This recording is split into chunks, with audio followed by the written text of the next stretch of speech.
Whether we are there or not, ITSP Magazine still gets the best stories. Plenty of conferences and events spark our curiosity and allow us to start conversations with some of the world's brightest minds. In person or virtually, Sean Martin and Marco Ciappelli go on location and sit down with them at the intersection of technology, cybersecurity, and society.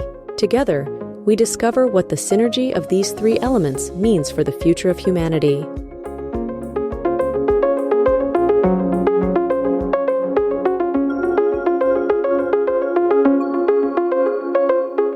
Marco. So, Sean, Florence, where are you? New York, where are you? Florence, I just said that. I know, but where are you? I don't know. That's what I can tell you where I would like to be. I would like to be in Melbourne right now. We would like to be in Melbourne. Yes. It's beautiful, it's sunny, it's early morning. The next day for you guys. That's right. It's the future. So what's going on? You are the future. You are. Well, you're in Melbourne, and you're Tim Brown, and you're a good friend, and you are at the CyberCon in Melbourne. So there you go. Podcast is done. See you later. That's right. You're having fun, you're having some tea, you wake up, and it's a sunny day. Remember, do you have a view of the, I have to ask, do you have a view of the river? Yeah, you do. Fabulous river. There you go. Us. It's liking the bridge and everything. Look at that. Very nice. The bridge is, it's beautiful out, and the sun's coming out. It is. It is. And you're there for CyberCon, but also an RSA conference, CISO boot camp. We're going to talk about both of those things today. And I'm sure many of our listeners and followers know of you. Yeah. I've had meetings. I don't know how you want to frame it, but there's been some stories about you that I'm sure people have read about, and you're talking about now, and so we'll probably have deeper conversations on that in the future. But for those who aren't aware of who Tim Brown is, what you're up to, why are you there in Melbourne, and then we'll get into some of the things you've been doing there and dig into some of those topics. Yeah, sounds great. So, Tim Brown, CISO for SolarWinds. I've been here for 8 years. So I went through our incident about December 2020, and really have managed the process flow from a major incident, the recovery from that incident, building trust back within the company, to the company being sold in February to private equity. So we really have gone through the downside of an incident to, steady state, being exemplary to the upside of, recovery, and then, eventually selling to private equity and, really success at the end, right? Be able to recover. And, with that process, we had things like I was the first CISO to ever been charged by the SEC. So that happened a couple of years ago. We're in the middle of trying to get a settlement complete. We've got a settlement proposed, and we're just waiting for finalization of that. That should be coming, sometime in the near future. So and Sean, you and I go back many, way too many years. And then a few more years beyond that, I think. But good stuff. Building good things. Building good things. Yeah. Not as long, but as, long enough. So, and the whole process interesting, right? So I never, dreamed about, people want selfies with me. It's really kind of, that's cool. You're a good dude, and worthy of a selfie, regardless of any of the stories and situations you've had publicized about you. But it's just, I know we've had some conversations over the years, and I appreciate you as a friend. I value all the work that you do in this world of CISO-ness and contributing back to the community. And I know others do too. And a lot of people have tremendous respect for you. And I'm excited to know that a chapter is going to close for you that gives you space to do even more, personally and professionally. And I'm sad to not be in Melbourne. I cheers to you with a pint of something fun. Hopefully soon we'll get to do that. But aside from friendship being there, I think you're involved in some cool things. A lot of times I don't get invited because technically a journalist, and CISO boot camps, they don't like journalists. CISO boot camp is Chatham House rule. So can't really talk about what we discussed, of course, but I can talk about the concept, and it's a fantastic concept, and really thrilled that RSA has sponsored it, both in San Francisco as well as here. And so that was all day yesterday. And so give us the gist of that. So you're at the one in San Francisco as well.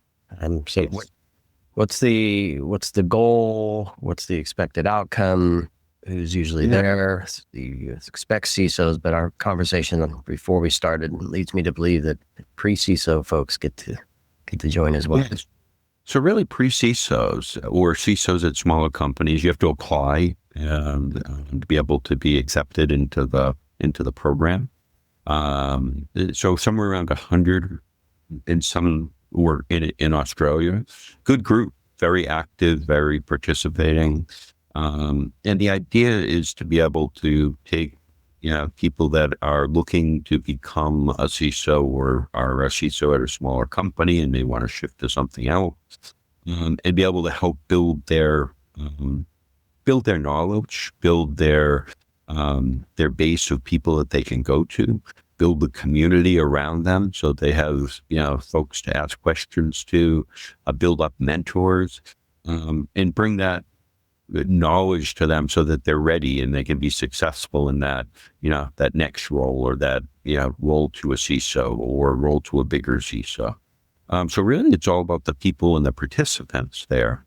RSA, does a great set of speakers. So, the program was, really practical, hands-on folks that are telling them different stories about, hey, what is it like for this?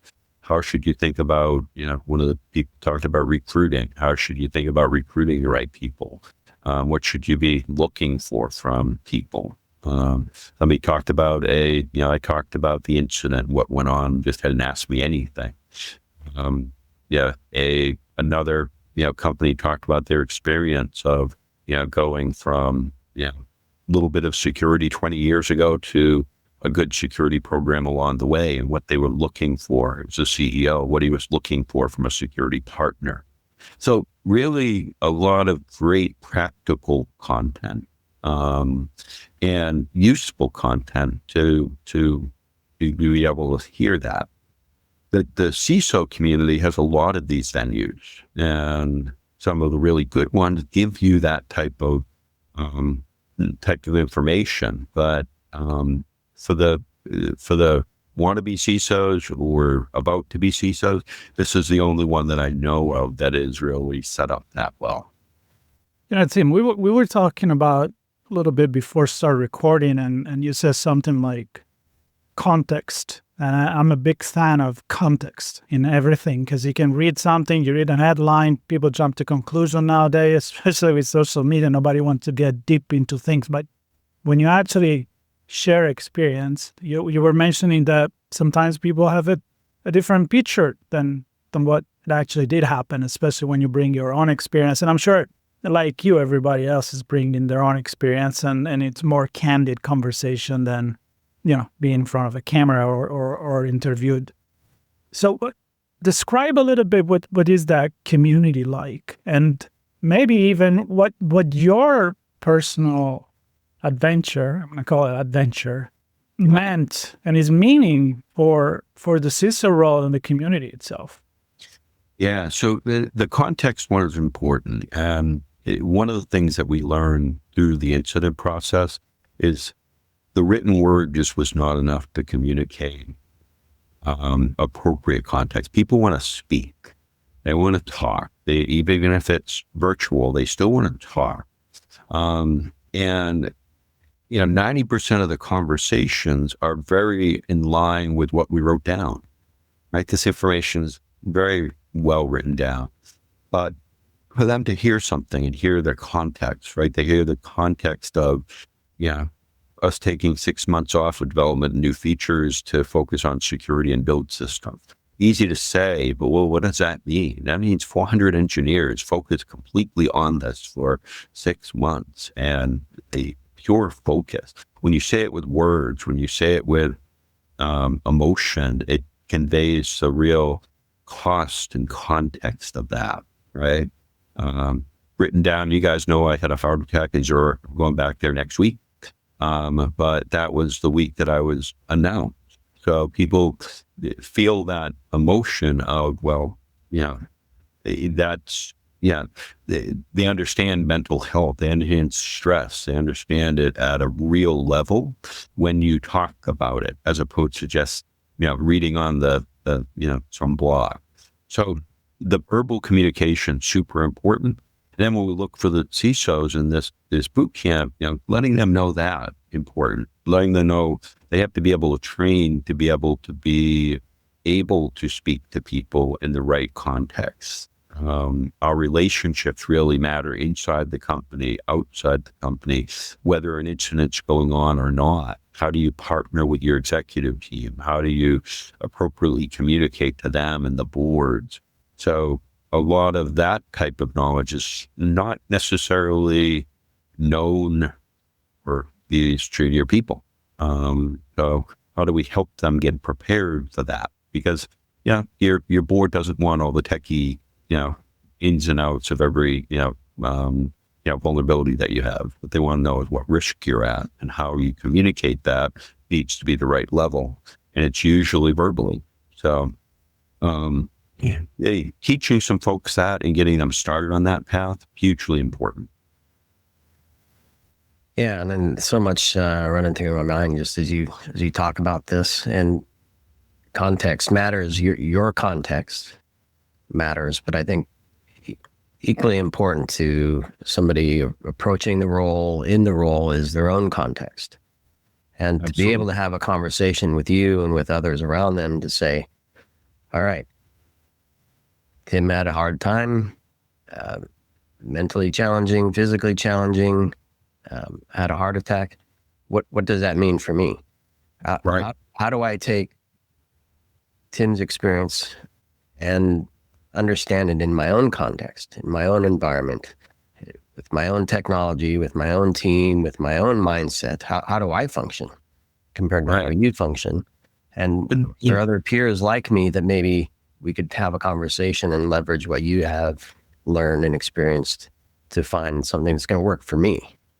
Exactly. And, managing stress and other things, very personal, right? How you do it is very much up to you. And, most folks in this field love stress, right? We thrive on change. We thrive on new things happening. We get excited about things like AI changing the world and what it's going to give us, because it's change, it's different, it's learning, all of those things. But at the same time, we have to realize stress builds up, and how you have appropriate outlets, very personal, very dynamic of what's good for you. I was talking to somebody yesterday about, I compartmentalize. That's what I do, right? I leave work at work, and I don't, bother my wife with what's going on at work very often at all. And one of the things she told me the other day is, you can talk to me, but I know this is your safe place, and it is my safe place. It is my context away from everything that goes on at work. And that allows me to de-stress. Well, then I can come back to work. So for me, that works, but that doesn't work for everybody. So people need to figure out what they do to be able to manage stress appropriate. For sure. So I'm actually looking at the website for the event, and the theme is transform to evolve. So pretty in tune with what you're saying now, right? Like, don't be stubborn and and be ready for change and excitement, but also the word resilience obviously come to mind as well. And I know that that's such one of the things that you present on the keynote, because we talk about what you've done. People listening to these, unless it's already after the event, you still have a keynote to do there at the CyberCon in Melbourne. So what are you going to present there? Resilience, preparing for major accident, and of course, again, a lot to learn from you. So lessons learned really at different stages of an incident, what it was like going through it, give people context about what you're going through, and how culture fits into it as well. People are a big part of the response, and does your team get along? How come your team gets along or doesn't get along? Have you built that relationship with the team that's going to do the response? Do you know who they are? Those very important things to do before something happens. One of the things that we got really lucky with is that we really operated through the war room team on implicit trust. If we didn't, we would be second guessing what other people did. My CIO had to get every box in the entire environment monitored by CrowdStrike. They had to get it deployed. They had to get it running. Then they had to do investigation. And then they had to determine, are they still there? And did I have to worry about that? No. The CIO's got it, right? And I listened to his report at night at 9 o'clock every night, but I didn't need to waste my cycles on what his job was. I didn't need to waste my cycle on the engineering folks that were trying to figure out, how they got into the build system, how they did those types of things. I had complete confidence that they did that. Marketing, same thing. General counsel, same thing. So everybody knew their roles, and we had trust between us that we were able to do it.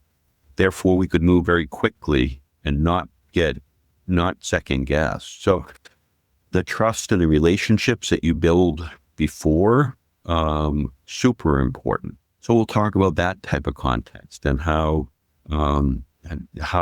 really community and how your people and how your culture really drives how you do when you're doing one of these things.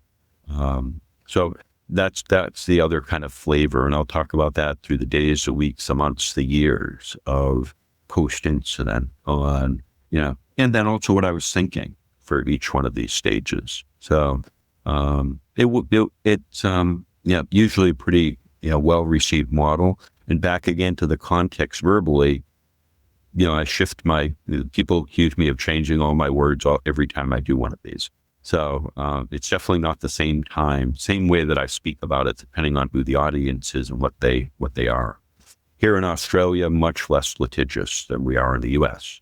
So I won't focus more. Well, the philosopher that said you never jump into the same river twice. It's always a different river. So you use a different line. Now you're in the future. I love the fact that you don't have a script that you're going to repeat. I mean, I know you. You're very, spontaneous and honest, and and your feelings. I mean, I think just people listening to you right now, they understand who you are. So I think they're in for a nice treat. Anybody that is going to listen. And to be able to share in a region that I haven't shared before, right? Australia was a great partner to us. The Australian government, I don't remember their CISO equivalent, but they worked with us, in January of 2021, right after the incident. So Australia was a very good partner, and we were on the phone part of it with them for a number of things at the beginning. But I haven't been here for 10 years or so. So prior to SolarWinds. So it's good to be back, and it's good to have context, and it's good to help. That's the big thing of what my mission is, right? If I can share for good, and if I can share for people, and if they get some lessons from it, and it helps them, then this whole saga has been worthwhile. And in terms of, where was I going to go with this? So you're obviously going to speak to, you mentioned your peers. So you trusted your CIO and the others that probably at the same level as you, kind of handling their own thing. How much of your own team do you describe? Because clearly a lot of dependency and reliance on them. And in there, I look back to our days of building hundreds of products together and multifunctional teams all trusting each other, not under the same management, but the same mission, coming together to accomplish something. And then obviously ambiguity and risk and all this stuff comes together. How much of that do you pull in, and how does it shape how you handled this? Great question. So depending on the audience, here it will be a broader audience, and absolutely a lot of practitioners, right? And one of the other big lessons is that, my job on December 11th was very different than my job on December 12th. I depended on my team for so much, and my team to step up so much, and my team to act independently so much, because I'm getting pulled in 30 different directions. So they had to, at a moment's notice, take over. I need to have the operation still run, right? And I need to have, just because, we got attacked doesn't mean we're not continuing to monitor, right? I mean, I still have my SOC, I still have my IR, I still have all of the groups are still doing what they need to do. So very important that, that you're in a position and have enough depth within your teams to be able to be there. And the other fact is that the teams were still going through a lot of the stress, right? A number of my folks have been here forever, and very proud of what the platforms were and are. And somebody broke into your house and changed your stuff, and a lot of emotion goes for that, right? And so the teams need to deal with that level of things as well. So it's not just the C-suite that's going, it's everybody in the company that's going through it. So a lot of communications internally help that. And then the folks that step up and participate and don't kind of just, need to run away from the stress, those folks are the ones that, survive and thrive in most incident world. So that's important both to the operators as well as the level of engagement, helpfulness, what you need or help. I think we got very lucky with the team that we had around. Wow. Well, I know for sure that Sean is going to have you back and have a much more in-depth conversation. This is still part of the on location with, me and Sean. And again, I wish I was there. And for a lot of reasons, it's a great community. We were there last year. So there's no fear of missing out. It's certain that we are missing out. And you're there. And I think reciprocal, you're going to meet, and you're meeting a great community, and they're going to meet you, and they're in for a treat for the keynote. So with this said, best of luck for that. I know you don't need that because you got it. And it was a pleasure to chat with you again. And I encourage everybody to come to the keynote, stay with us, because we already have a couple of episodes in for our remote coverage, and we will have many more, even after the coverage itself. We'll talk to other keynotes, we talk to speakers, and the event, it's in the future, of course. In the future. 15th to the 17th of October, which is already there. In Australia and Melbourne, and at the Convention and Exhibition Center, which is a really cool place. Sean. And I shared a bit of it with Tim earlier before we started recording. I mean, to see Tim is a treat, and always appreciate you, my friend. And I'm sad I'm not there with you, but Godspeed and enjoy everything that Australia has to offer everywhere you go, including the conference. And everybody that's there, definitely connect with Tim and say hello, and the other keynote speakers that they're all taking their time to share with you their own stories and adventures and lessons and thoughts. And remember to take it in context. I think Tim nailed that here today. That context is key. Yeah. Context is key, and personal connection. Yeah. It is key to be able to learn well and be able to get the most out of the conference. So yeah, absolutely. Take time to meet people. If you see me, please just stop and say hi. Take a selfie. Do that. Take a selfie. I'll even him send it to us and we'll share it. Thanks everybody for listening, watching, and staying tuned to all of our coverage on location with Sean and Marco at CyberCon in Melbourne, Australia. Loads of conferences coming up, tech, cyber, all kinds of fun things. So stay tuned and subscribe, share with your friends and enemies, and we'll see you all in the next one. Thanks, Tim. Thanks, everybody. Yeah, Tim. Thank you. We hope you enjoyed this episode of Sean and Marco's On Location event coverage conversations. Please take a moment to give the show a good rating and leave a comment. Remember to share this podcast with your friends, family, and colleagues. Come back for more conversations and follow Sean Martin and Marco Ciappelli as they continue their journey toward redefining cybersecurity and society.